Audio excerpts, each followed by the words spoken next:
A man with a gun is screaming at you to type faster. The room has no windows. The door is steel, and something heavy keeps slamming into it from the other side.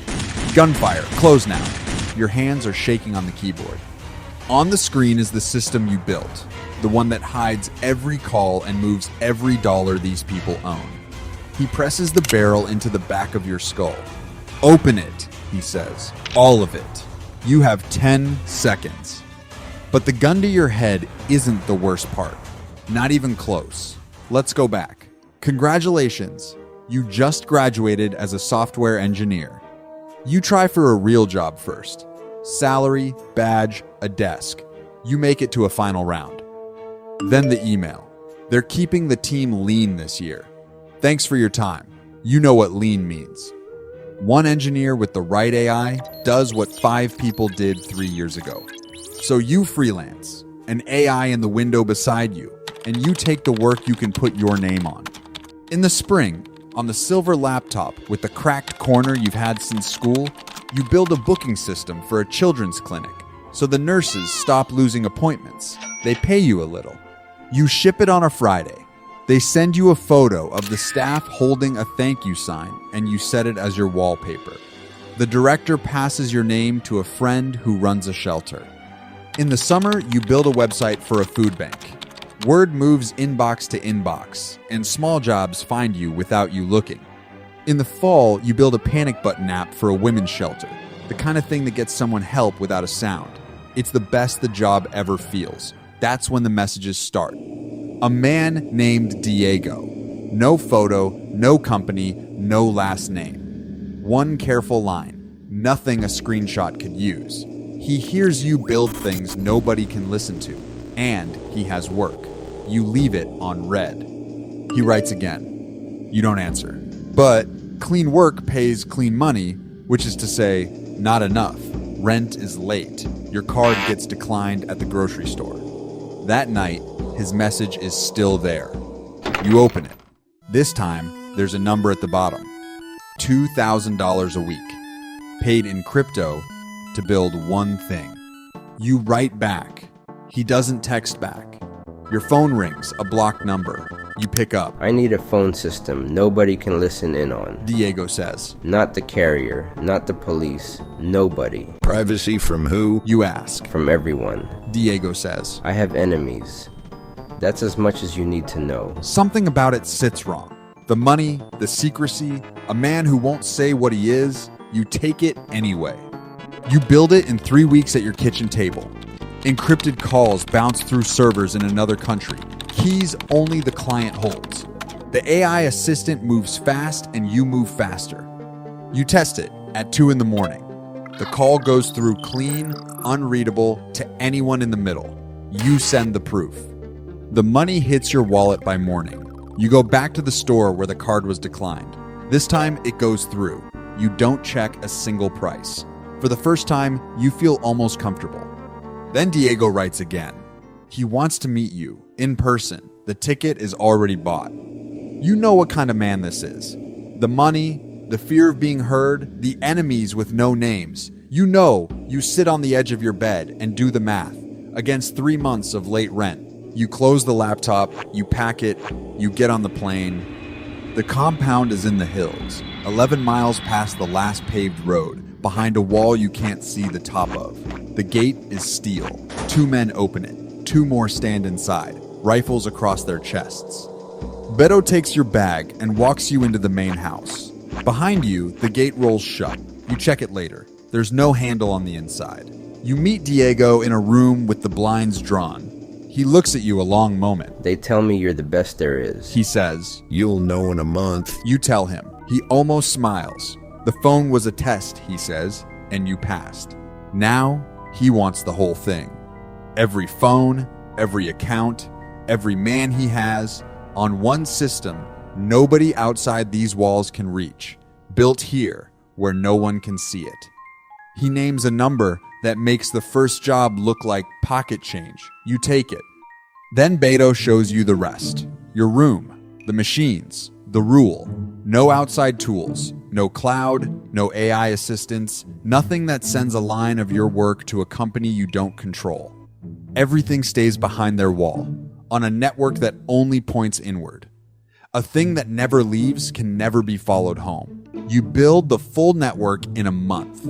Every phone they own runs through it now. No call leaves a trace anyone can read.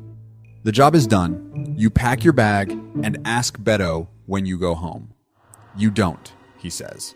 Not when the job's done, only when there's no more work, and there's always more work.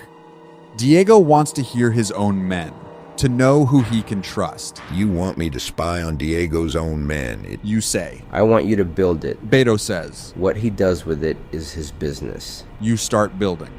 It will let Diego hear every call his men make, on one screen. Yours. Beto gives you a week. The week is not enough. On the 7th night, the tool is still half built and the screen is full of red. Beto comes in at midnight and looks at it for a long time. Then he pulls the gun from his belt and points it at your head. The week's up. He says. Why isn't it done? Takes longer like this. You tell him. At home, I had an AI assistant. It did half the work. Here I do every line by hand. He holds the gun there a moment longer. Then he lowers it, sits in the corner, and watches you work. You finish at dawn. The tool is live. Diego can hear every man he owns now on one screen. Yours. You close the laptop. Here's the thing you tell yourself. You write code. You don't carry a gun. You don't move product. You don't touch anyone.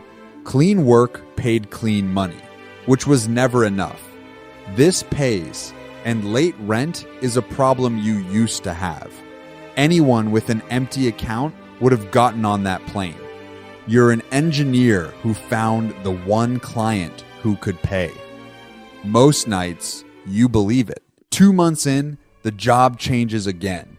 Diego needs his money to vanish and come back clean. Beto gives you 4 days. 4 days isn't enough. You tell him. Money this size takes longer to move clean. Give me 2 weeks. You have 4. Beto says. You think about the gun against your head. You are not going to be slow again. So, you break the one rule. Late at night, you open a line you shouldn't and feed the AI assistant the hard pieces, one at a time. A function here, a problem there. Never the whole thing. Too small to matter, you tell yourself. You do it to stay alive. You open it again the next night, and the one after that. Nobody knows. You build the system with a day to spare. It turns his cash into crypto and splits it across so many accounts that following it would take a team a year. You write the code. The machine does the rest. Millions move while a bar fills on your screen. You never touch a coin. Beto doesn't pull the gun this time. Some nights you open your own laptop, the silver one from school, and the thank you photo is still your wallpaper. The nurses, the sign, your name spelled wrong. You look at it for a second, then you close it and go back to their machines. Then the map turns on you. Every Cartel phone is a dot on your screen, where it sits, who it's calling. One night, a cluster lights up at a safe house in the south. A dozen of Diego's men under one roof. Then headlights fill the street outside it. Police, walking straight to the door like they had the address written down. You watch the dots scatter. You watch 3 stop. You watch them never move again. Beto is at your door by dawn. Wipe the logs, he says. You erase 2 months of records in 90 seconds. A raid that clean means someone handed them the map, and the map lives on one screen, yours. Months pass. Then a Tuesday, Beto sets a phone on your desk. One name, Tavo, a driver who stopped answering. Diego wants him found. You pull Tavo's last signal and drop it on the map. A dot blinks in a town near the coast, 300 miles south. Good work, engineer, Beto says, and takes the phone. 3 days later, he's back with another phone. A photo this time. You look for 1 second. You close the laptop and don't open it that night. You open it 3 nights later, 2 in the morning. You think about the AI assistant you've been using in secret. Every question you asked it, Every piece of code you sent it went to a computer far away, a computer you don't own, and it saved all of it, the secret network, the keys, the way in. It's all sitting on someone else's machine, and they can read every word. You wanted to work faster, so you handed your secrets to a stranger one piece at a time. You just didn't see it that way until now. You can't shut it off. If you do, they'll know you found them, so you sit still in the dark. Someone has been reading your work for weeks. The tool you built to find anyone can now be used to find you. 2 days later, Beto lets you ride into town. At the market, a man steps close at the next stall, not looking at you. He says your real name, the one not even Diego knows. His name is Mercer. We never broke into your network. He You says, fed it to the assistant yourself, one piece at a time, and it kept every word. We know what it built. We know what it did to Tavo. We know everything but the last door.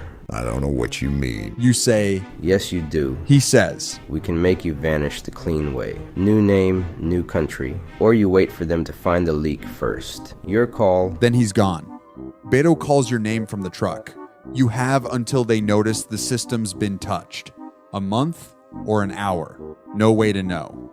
Days later, the compound changes. New men at the gate. Security pulls every phone into a back room, one at a time, and some men don't come out. A word moves through the halls. Leak.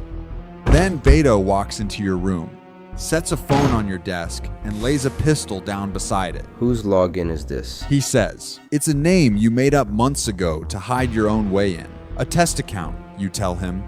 One you run every week to check the network from outside. You walk him through it slow, your hands flat on the desk an inch from the gun.